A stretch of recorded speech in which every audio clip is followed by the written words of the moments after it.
sponsors. We have 8 people locally who sponsor us. You can see the names there, people who either give us money, or in the case of Mustengo Wine, they give us these wonderful purple wines, which are available on the, as a raffle prize, but well worth trying. So thank you very much to our sponsors. And also I'd really like to thank the City of Bayswater. They're very, very supportive of us. They enable us to have the old police station for a very low rent, although this year we're having to pay more for services, but I'm still very grateful to them. Lottery West, from whom we've just recently got quite a large grant for our digital map project. And Bendigo Bank, again, we've just won a grant from them, and we're going to be getting new signage for outside the old police station. So I'm very grateful to the people who support us. Bevan is a proud child of the 1940s. He's happy to admit that. And he's had a long association with aircraft. Have you seen my Zimmer frame? I left it around here. So the motor's still running. He's deaf as well, didn't he? With flying and with the airports at Dunreath and Maylands. He's here tonight to share some of his memories of those years, with particular emphasis on our very own airfield down on the peninsula. He still clearly remembers cycling out to Perth Airport when he would hang over the fence watching the aircraft taking off and landing. His main focus at that time was Avro Ansons and DC-3s, which probably means something to many people, but a bit before my time. That early exposure to aircraft and flying obviously had a great effect on Bevan, because he entered and then completed his apprenticeship in aircraft engineering at MMA. His first involvement at Maylands Airport followed around that time when MMA were closing down their hangar here, and he was working there in the time leading up to it. Bevan then started his flying career when he had his first trial instructional flight in a Chipmunk with the Royal Aero Club. He returned to Maylands Aerodrome in the 1960s to work in the aviation agricultural field when he gained his commercial pilot's licence. He's also flown for the Royal Flying Doctor Service and worked in many other countries. More recently, he's become a very valuable member of our committee and is a very active person. He's already made an impact. Next time you go past the old police station, take a look out the front, and we've got this spiffy new weather vane with an aircraft on the top, which Bevan not only created, but erected. So thank you very much, Bevan. Thank you. He's also doing his own research on the aerodrome and the aircraft and the people, and he's working with John McClellan and myself to develop ideas for one of our major displays, which is about the aerodrome. And so we'll be working on that in the months to come to develop new ideas for that. Bevan has prepared a presentation for us, and after his talk, he's kindly agreed to take questions, comments, and any other personal stories that you'd like to share. Well, quite clearly, there's a few people here who already know him, and many people have a shared experience of life at Maylands Aerodrome because they've contacted me through the phone or through Facebook. So I hope you all enjoy it. So, ladies and gentlemen, I'd like you all to welcome Bevan Marshall. Thank you. Over to you. Thank you very much, Keith.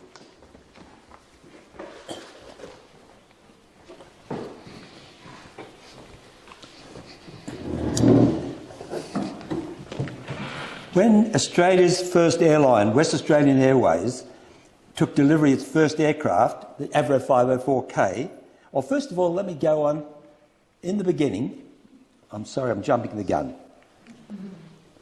Jeff Goodall was an aviation historian. He was par excellence. All these slides I'm about to show benefited Jeff. Jeff put them together.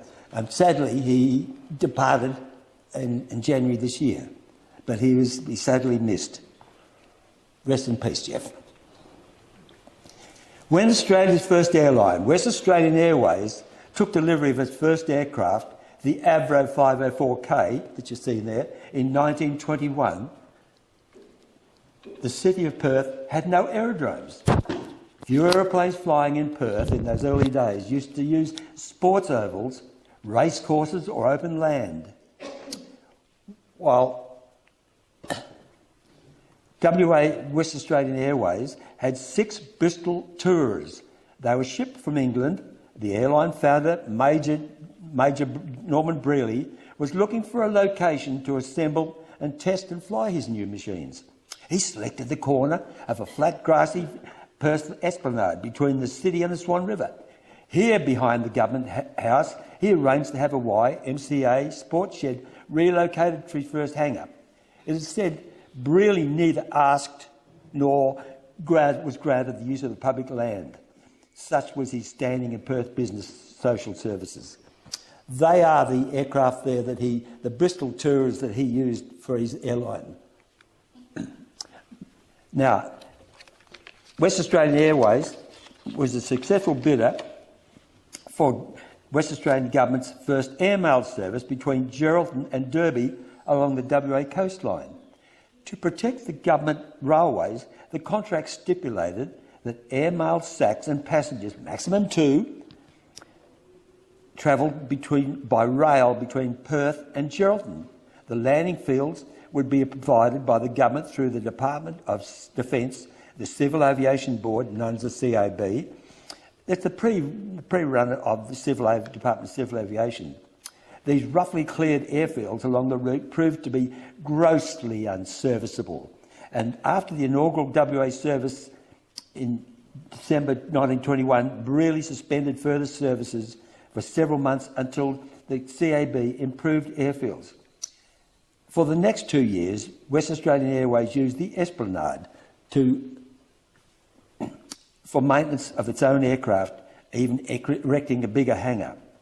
During 1923, Norman Brearley mounted a campaign to embarrass the government over the absurdity of an airmail being forced to travel by slow train between Perth and Geraldton. West Australian Airways finally won, and the airmail service was commenced in January 1924. When the service was finalised, the CAB were forced to provide an airfield for Perth, and the area of flat farming land, ground 131 acres of an approximate rectangular shape, was selected on the Maylands Peninsula.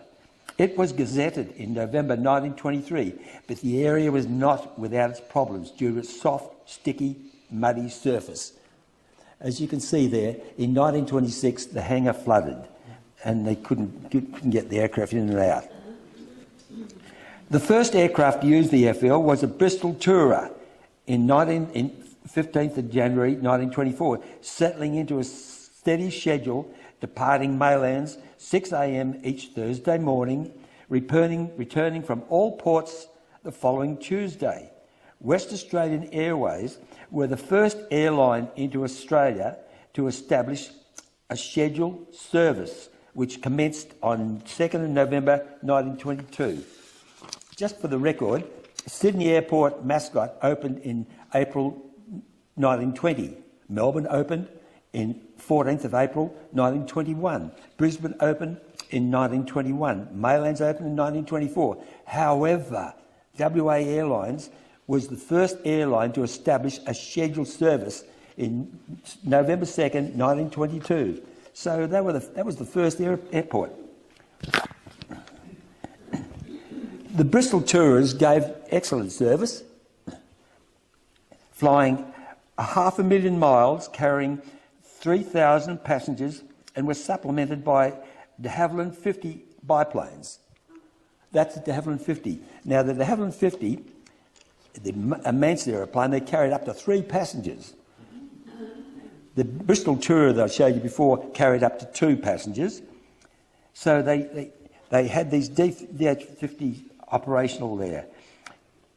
The issue with the muddy, boggy field problems became evident during the winter of 1926 when the hangars became flooded.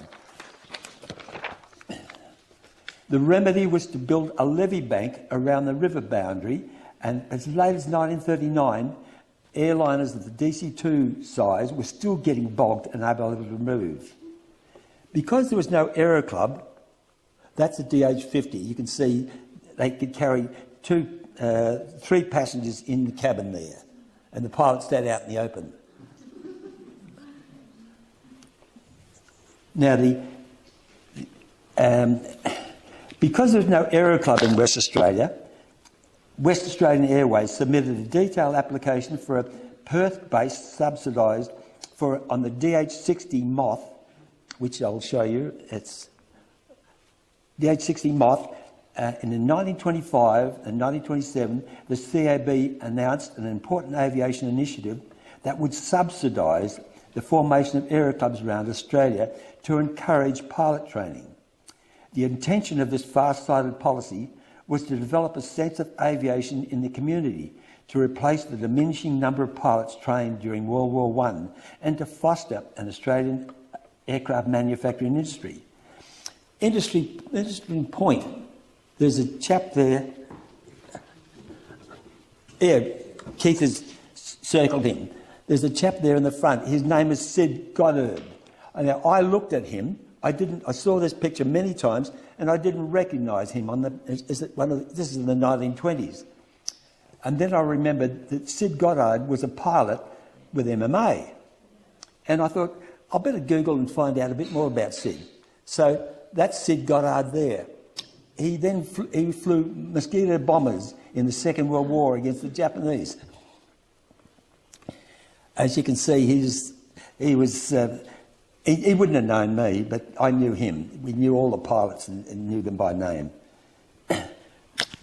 There was no aero club in Perth, so they subsidised, as I said, they brought the DH-60 Moth.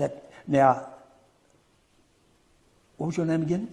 Sue brought them pictures there from these DH-60 Moth. They are the forerunner of the Tiger Moth. And you can see that's at the Aero Club. And they had during a personal visit to the de Havilland Company in England, discussed the purchase and construction of DH-50s, I'd mentioned, to replace the Bristol Tourers. The Canning Norman Vreelie negotiated approval to build DH-60s, the Moth, and he had full confidence in the hangar staff, who had already repaired extensively damaged Bristols and constructed 2 new Bristols from spare parts from crashed airframes. They did that in the old days. They took a crashed aeroplane and put it together and made a new aeroplane out of it. Yeah, it's recycling. By early 1930, the Committee of Australian Aero Clubs, WA section, was ready to take on the government subsidy for pilot training initially granted to WAA, the West Australian Airways. Official handover date was March 30, when CAB transferred 2 DH-60 Moths. You can see the Aero Club there. No, it's not the registration, yours. Yeah. That's the Aero Club there. The DH-60 Moths. A hangar was built and the club members during 1932. Its construction hampered by waterlogged ground, and the club was renamed the Royal Aero Club of the WA Incorporated. Note the Royal... Oh, sorry. No, that's we're here. Just a reminder. Okay. Okay, what have we done? Okay, just give me a moment. That's the aerodrome. Yeah.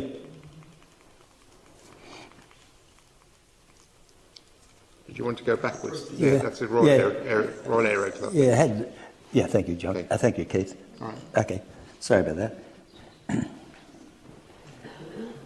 Early in 1930, the aero clubs were ready to take over the government subsidised for pilot training. Official handover date was March 30, when the CAB transferred 2 DH-60 Moths from WA. The hangar was built by club members in 1932, as I previously said. In 1929, the WAA won a government contract to commence a Perth to Adelaide airmail service.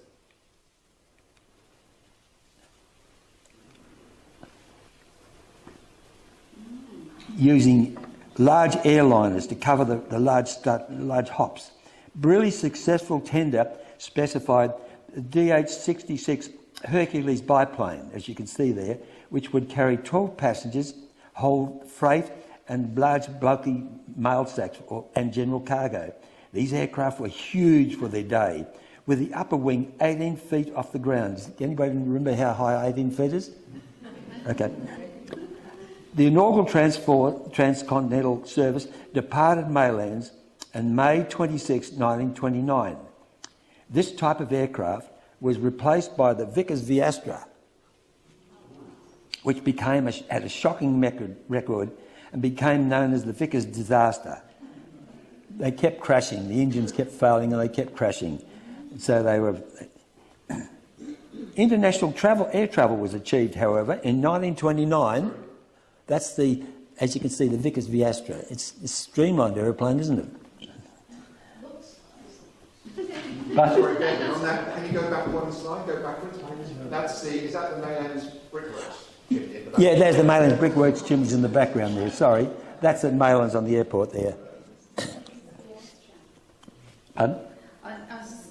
Vickers Viastra. Yeah. Okay.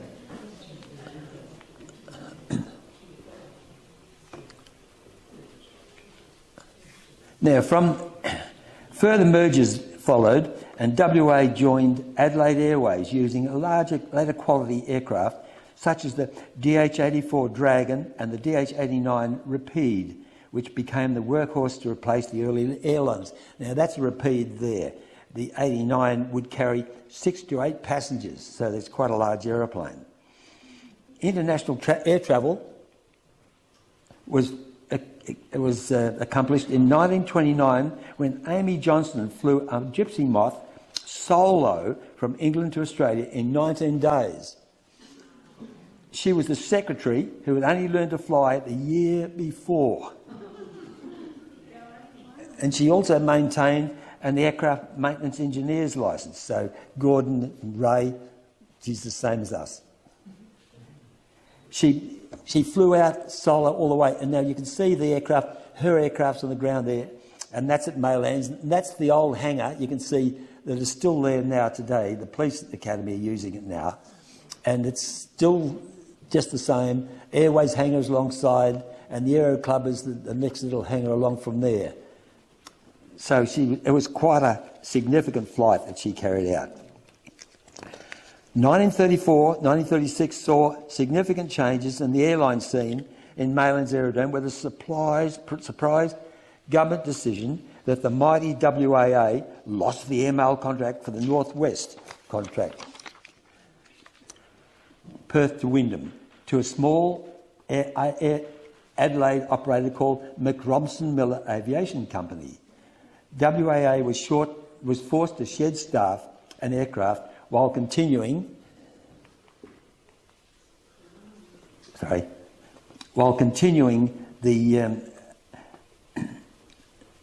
its service to Perth to Adelaide service.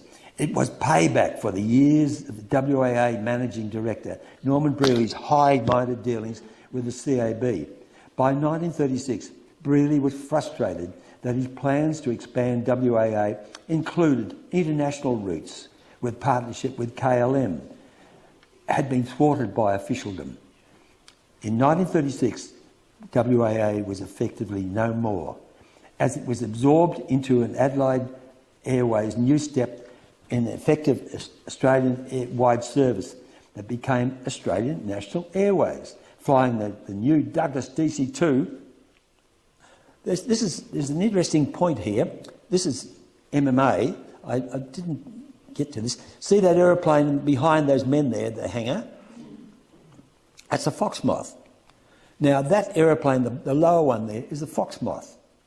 Now the Foxmoth has the same wings as the Tiger Moth. It has the same engine as a Tiger Moth. And yet it carries 3 to 4 people in the cabin and it goes faster than a Tiger Moth. I can't explain why, but it does. Now that's the second aeroplane up there is Foxtrot Delta Hotel, one of my favourite. They're the 3 aircraft that the Royal Flying Doctor Service used to operate. And I used to fly the one in the middle. It's a favourite aeroplane of mine. Horry Miller brought in DH-86 biplanes and Lockheed Electra. Now that's the biplane that was Horry Miller. He was my boss, and And he was a wonderful old man. His daughter, Robin Miller, the sugar bird lady, I flew with her many times. And Horry was a colourful old character. And sometimes he'd walk in the hangar and I was at the flying doctor service, and he'd say, "Bevan, I think they're trying to kill me." And I said, "Why, Mr. Miller? What's wrong?" He said, "They had some tuna. It was in a tin in the fridge, and they left it there for a couple of weeks, and they gave it to me. I think they're trying to kill me." He was a colourful character. But Horry, with the backing of a Melbourne businessman, McPherson McRobson, became very busy with yet another aviation provider entering the seas using Dragons and Lockheed Electra. It was quite a beautiful aeroplane, and if you've read Frank Cahoon's book, one of these aeroplanes crashed just out from Derby into the swamp, and Frank went in there and jacked it up, and with a whole team of donkeys, they dragged it out of the swamp, and then they took off from there. They repaired it and took off from there. It was an amazing story. That's the Lockheed Electra. Quite a smart-looking airplane. As a matter of fact, that's the same type of aircraft that Amelia Earhart took off from Lae and was never seen again. She died somewhere out in the Pacific. Sorry? Just recently, I think they found it. Yeah, they found a skeleton of this rat. Oh, good. Okay, thank you.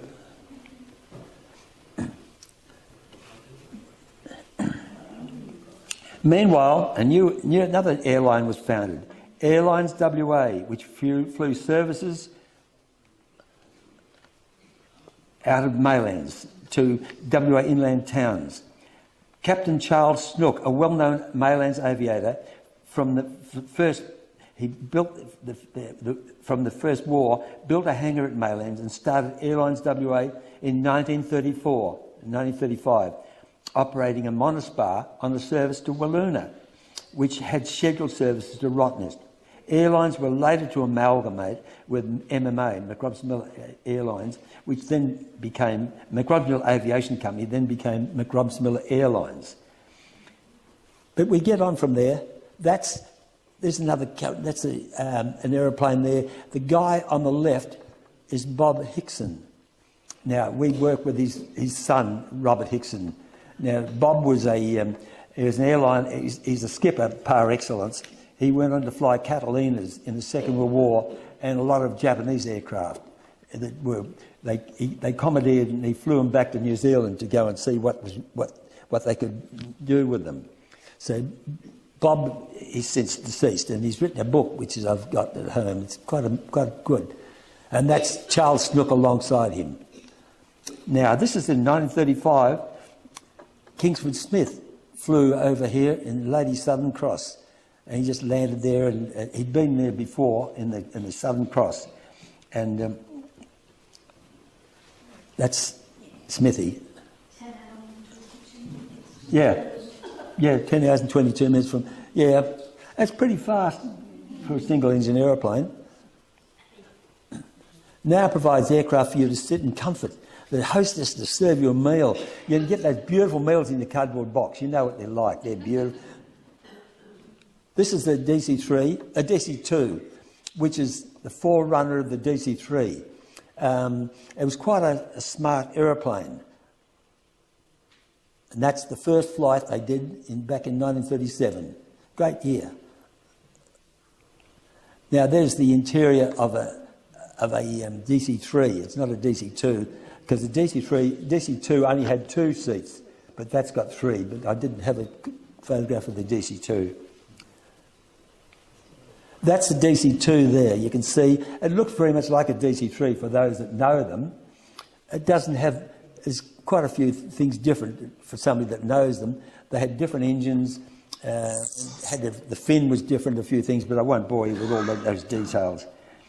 Australian National Airways flew backs and forwards across Australia.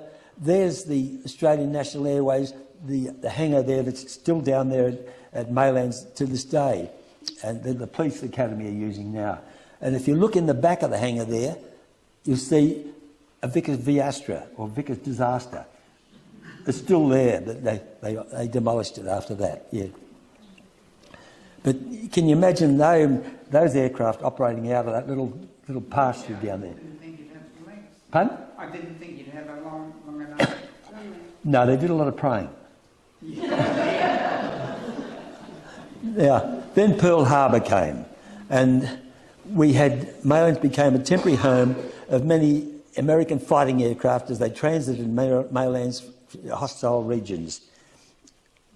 You see there's a Liberator and a B-17, which used to fly over Germany, dropping bombs. And you can see in the background there, over the nose of the B-17, the second aircraft, there's the smokestack from the brickworks. So it's still there today. But you say didn't have the runway. Well, just imagine getting out of there with those things. Yeah. And I know one of my friends I used to work with, he took off with a passenger in one of those, and he said it was hairy. Yeah. Oh, sorry. Now this is a Lockheed Lodestar that came out from flying refugees coming out of Timor and during the Second World War. There was a sad case there. I can remember these were Kitty Hawks. They flew into Maylands, 32 of them. And I can remember as a child them flying over in formation, and they came in and landed there. And the mechanics worked on them, got them all gunned up and got them all ready, took the wings off, and they towed them down through Stirling Highway down to Fremantle and put them on the USS Langley, which is an American ship going up to fight in the Java Sea. Unfortunately, they were only out 5 days, and the Japanese torpedoed them, and 31 of the pilots were killed in that incident. So it was most unfortunate. Then came the Avro Ansons. The Avro Anson, which is I cut my teeth on as a kid, and that's my first flight I ever did, was in one of those things. And we used to, MMA had them operational. They bought them war surplus and put them into operation. There you can see them lifting the fuselage off one of them. This is in Maylands hangar there.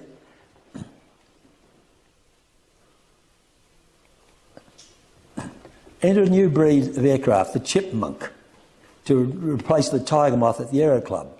Now the Chipmunk, there's the Tiger Moth. As you can see, it's a little bit different to the Gypsy Moth. They don't have the exhaust pipe over the top. And there's a Chipmunk, and I know all the guys there I'm aware of, but they're all since deceased. The Chipmunks came in they brought them in and assembled them, and they in 1947, they brought them in. They first came into Maylands in 1951. The Royal Aero Club purchased a further 11 of them. And see, there's the old hangar there in front. They purchased 11 of them as training aircraft. And I did my first training flight down there in one of these Chipmunks many years ago before going on and doing my flying at Perth Airport, because the Royal Aero Club had moved on. Then, because Maylands was an all-over airfield, it was many times there was accidents like this occurred. Now, the Chipmunk was written off. That's the aeroplane in the background, but the aircraft in the front was a Tiger Moth, and they repaired that and flew again. Just shows you what they can do. And this is an interesting case. This Chipmunk crashed. What happened? The cowl opened up. He didn't have a cowl latch down, and the cowl opened up, and he force landed in Rossmoyne. And the pilot was in the back seat, and he thought, he's in the seat, and he said to the guy in the front that got out, he said, "My back's broken. I can't move. My back's broken." And see here, I can show you, just here, there's a strap that goes over here. Now, the shoulder harness went to him, and the cable went down and attached to the back of the aeroplane. So he said, my back's broken, I can't move. And they punched his seatbelt, the tail fell off, and he said, I'm repaired, I'm healed. So it just goes to show you. Yes. So that's the last flight of the chipmunks over Maylands. You can see the hangars there. The hangar that was the WAA hangar, then it was ANSET's, not ANSET, Australian National Airways. They all had a bit of a hand of it. And the one in the middle, the hangar in the middle, I finally went back to there in the 60s and became Agricultural General Aviation. So in 1945, Perth Airport became the, which was Dunreath. It was a golf course, and they made an airfield out of it. And you see there Qantas aeroplanes on the tarmac there. There's a Lancastrian, a Lancaster, and a Liberator. They were operated by Qantas in the 1945 area. And that's the old hangar that used to be there, but it's since gone. Now, entering the era of 60s, the new light aircraft became available, with the Cessna aircraft brought into Australia for training and agriculture. Now, that's the Cessna 172 outside the hangar at Maylands. And they actually had starter mode where you could sit in them and start the engine from in the cockpit. The old Tiger Moth days used to have to prime them and get out and flick the propeller to start it. So they had no starter motor on the Tiger Moth. So it was quite an innovation. You could be actually started that way. And that's at Maylands Airport, I say again, Perth Airport, where I did my commercial flying training. That's the old A&A hangar and the Aero Club, where they did all the before they moved to Jandakot. A new era in the agricultural field came. Agricultural General Aviation used a Cessna 180 for crop spraying and phosphate spreading, because in the past they used to use tiger moths for spreading superphosphate and spraying, and they wouldn't carry much superphosphate and didn't have much spray, but they would use them, and they were pretty inferior. So then the Cessna 180 came, and that's the company I worked for there. And that there, as you can see, they used to feed the scoop into the super heap on the ground, lift it up and pour it in through the hole in the top into a big fiberglass hopper, and the pilot would fly over and pull a dump chute and drop the phosphate out to go and fertilise the pastures. A good friend of mine, Slim Summerfield, was flying one of these aircraft, and they'd piled a lot of superphosphate in, and he didn't realise they'd had some grass that stuck in the front, in the bottom, and it wedged up and it built up the level of phosphate. And on takeoff, the nose wheel fell off, and the aircraft turned over, and he drowned in superphosphate. Yeah. So in June 1963, the curtain call, a sad step for the old-timers, and the Maylands served the Enthusiastic Aviation Committee for many years. But the purpose, it was too muddy, too small for large aircraft, too close to the city, because whenever we should fly out there, we were told you take off and you weren't allowed to fly. You had to fly down. You had to get to the training area, and you had to fly down Canning Highway on the right-hand side, go out to the training area, and you have to fly back on the left-hand side. So it was a sort of backwards and forwards just to flying. It was too close to Perth Airport, and so they canned it. So in 1963, they shut it down, and we were forced to leave. So ended the era of many dreams of young boys who hung over the fence to watch magnificent men in their flying machines. Oh, sorry. Yeah, so that's the hangar as it was and is now with the police academy. So you can see it's still there to this day. So rest in peace, Maylands. Thank you. Thank you. Okay.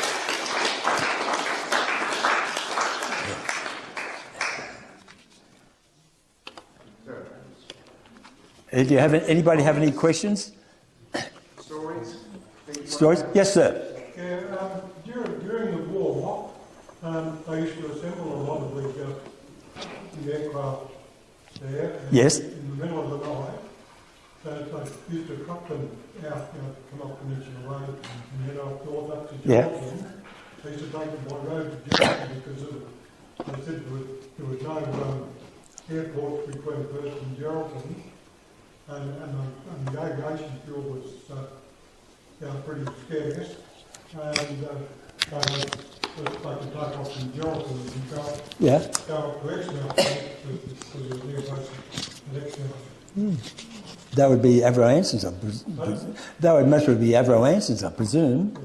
I don't know, I'm not sure what the group were. My father used to tell me that. Yeah. Because he was in, he said in the middle of the night, they had them all coming up and starts and that. Yes, because everything was so secretive there. I remember my father worked at the Midland Railways, and Catalina came down on one of the trains from Geraldton, hit a reef landing at Geraldton, and came down to be repaired. But it was all very secret. You didn't see it. Yes, ma'am. My father lived 92 soon. When he was 14 years old and he was going to Perth Boys in town, as soon as they heard the planes, which apparently were quite loud in those days, as soon as they heard the planes, they used to say, I'm going to the toilet, and get on their bikes and ride from West Perth to Maylands just to see the planes land. So he had really, really good memories of coming to Maylands just to see the planes. Yeah. Yes, it was the Catalina's operational out of Matilda Bay. Used to be doing the Black Cat Squadron, and they had a radio on high frequency radio, and to tune the radio, they wind a fishing line and let a line out the back of the aeroplane, an aerial out the back with big bob weights, lead bob weights on it. So they'd drag them way behind the aeroplane to so they could tune the radio. And oft times they'd come into land at Matilda Bay and they'd forget to wind it in. And if you had your washing out the line, it just get off, the lead weights would pick up all the washing, and so there's a lot of misdemeanours occurred in that. Yeah. Is there a database on the amount of officers, pilots, volunteers that actually worked at the Maylands base, the airport?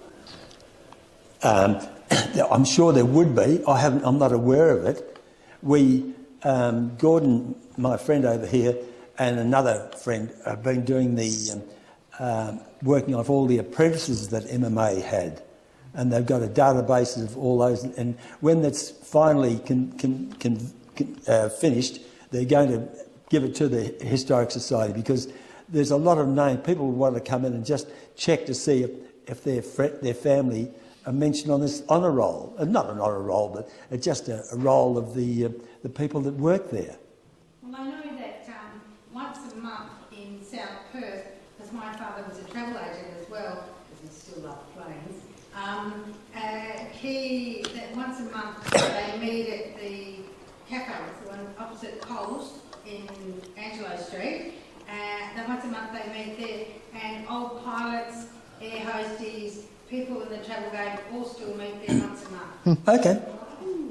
Yes, well, we used to frequent the Sportsman's Club out in just north of the city for MMA, and it was all the airline, all the pilots and hostesses, so forth, and we'd have an annual get-together. But sadly, the numbers are diminishing. Yeah. The airport did own several houses around the... Pardon? They did own several houses around the airport. Some of the employees Yeah. actually lived in them. A mate of mine that don't make the fleet, unfortunately, he had something else on tonight. I was going to bring him over because his uncle lived in one of those houses. Right opposite the airport. Yeah, it was a brick house just immediately past. Pardon? There was another house up just where the golf, near where the golf club is now. Yeah, I'm not aware of that. My brother and I was a young married couple lived there, and this lady's husband worked for the airport, and we used to go and do a bit of gardening for pocket money. Because she had a couple of little toddlers, baby toddlers, and her husband used to go away, whether he was a pilot or not, I can't remember. Yeah. And also there used to be a lot of nice mushrooms growing there. We used to go out there early in the morning and see the planes come through. Yes, no, where the main hangar is. Yeah. Arthur Allard he was a friend of ours. Arthur Allard was a friend of ours. He then took over Jandakot Airport and planted a lot of trees there, which are still growing to this day. And he was a fine gentleman. Yeah. Yes, ma'am. Yes, sir. I remember Pardon? I remember some years ago when they had the Red Bull races here in Perth, and they used the Langley Park as an airstrip. And I noticed your reference to Langley Park earlier on in your presentation. My question is, how long was Langley Park used as an airstrip? Was it?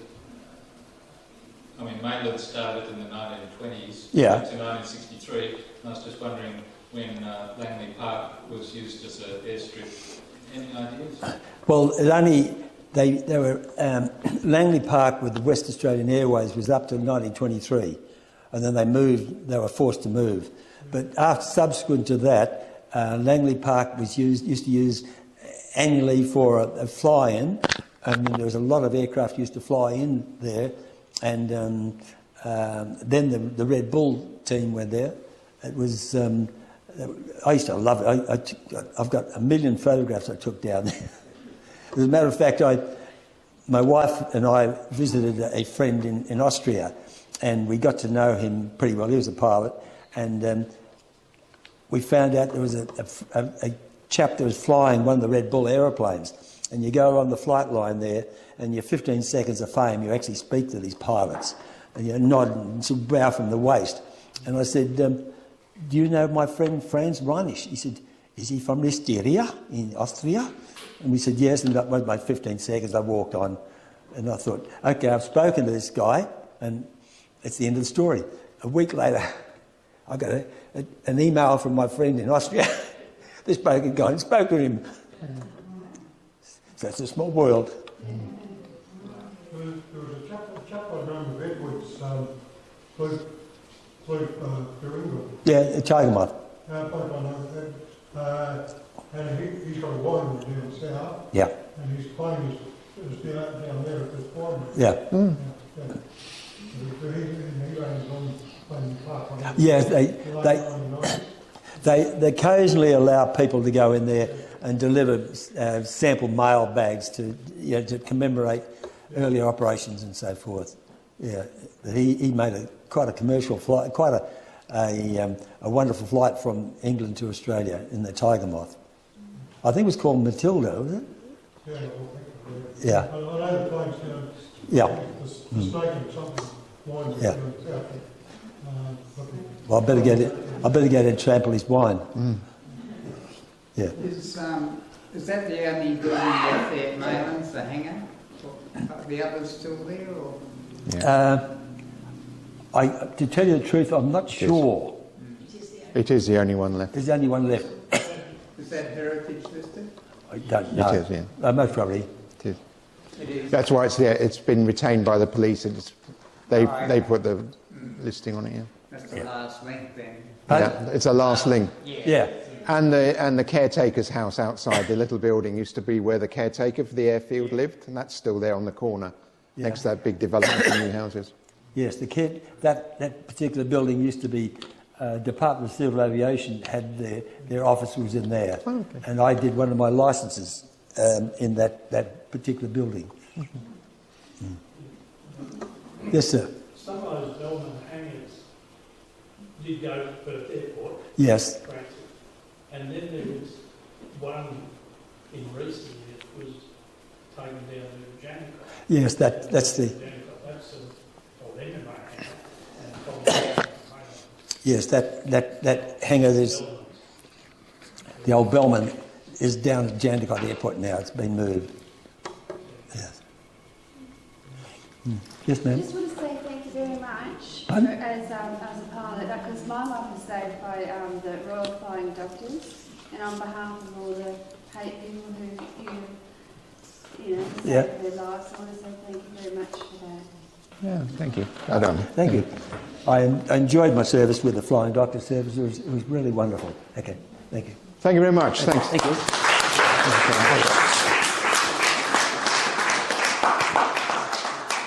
Clearly, this topic has evoked a lot of interest. You probably saw the advertisement in the West Australian and also on Facebook, which had some interesting follow-up messages. Leonard Krofchek, I understood, learned how to pronounce his name. He wanted to be here, but he lives in Queensland. He couldn't make it tonight. In 1957, he had his first solo flight in Maylands. His flight instructor was John Ralston, some of you may know. And 34 years later, and 17,000 flight hours later with Qantas, he retired recently. He said on his message to Facebook, "I knew a Bevan Marshall. Do you think it's the same one?" And lo and yes, there's only one. Yes. Unfortunately, his name is Krofchek. As a student, as a lad, we call him Cheesy. As in craft cheese, yeah. Yes, and as I said, one time he flew a jumbo jet into Hong Kong, and one of our other friends was the engineer that met the aircraft. He said, "Hey, you going, Cheesy?" And he's a 4-bar skipper. Yeah. No, captains are not cheesy. A lady called Tricia Hoger, also living in Queensland, but used to live in Bayswater. She is a daughter of Robert White, who died sadly in 1994, who worked at Perth and at Maylands as a senior radio technician. He worked for McRobertson Miller Aviation in the 1950s. And she remembers as a 7-year-old going to the works Christmas parties with her little sister, having great fun and being given presents from Father Christmas. The best presents. They were the best presents, were they? So I can tell her somebody else remembers that. Sally's father was he was the person that paid out for the presents. Oh, okay. Carol Bullard remembers going there in 1952 to farewell a family friend. And Pauline Vassilou, who's here tonight, sent some... Well, she's brought along those pictures that have been taken at Maylands, and we'd certainly be doing some further research into that. For me, during your talk, what I was fascinated by is how many of these names live on. Obviously, Horry Miller, Kingsford Smith at the Aerodrome, Viastra, one of those roads around the Maylands lakes, and of course Lake Brearley, one of the lakes now at Maylands. So the names live on, which I think is great. I had some other notes, but again, oh yes. For those of you who are interested in this but don't necessarily know the area, recently we developed a series of walks which started off as guided walks during our Heritage Festival. They're now available as self-guided walks with a little card, and it tells you about things along the way. The Maylands Peninsula Walk starts off at the golf club and walks down the side of where the old airfield is, and you can still see the line of where the airfield was. And that one of the pictures of the one that Bevan showed with the flight of aircraft going over, you can still see where the road goes along the side of where the fence used to be. And then it passes the remaining hangar, and then round the corner by the slipway by the launch pad for the boats, we have a memorial park which was set up with the city and with Maylands Historical. And there's a series of historical photographs there, and there are even 2 of the original landing lights from the runway. And if you go near Waterland, and there's a landing light there next to the water, you can actually see across to if you imagine looking across to where the golf club is now, you can imagine the runway. Well, it would have been a grass strip. But as you said earlier, the idea of taking off in any of those aircraft that size on that muddy field would be quite interesting. So if any of you are interested, we do have the Aerodrome display in our building. You're very welcome to come along.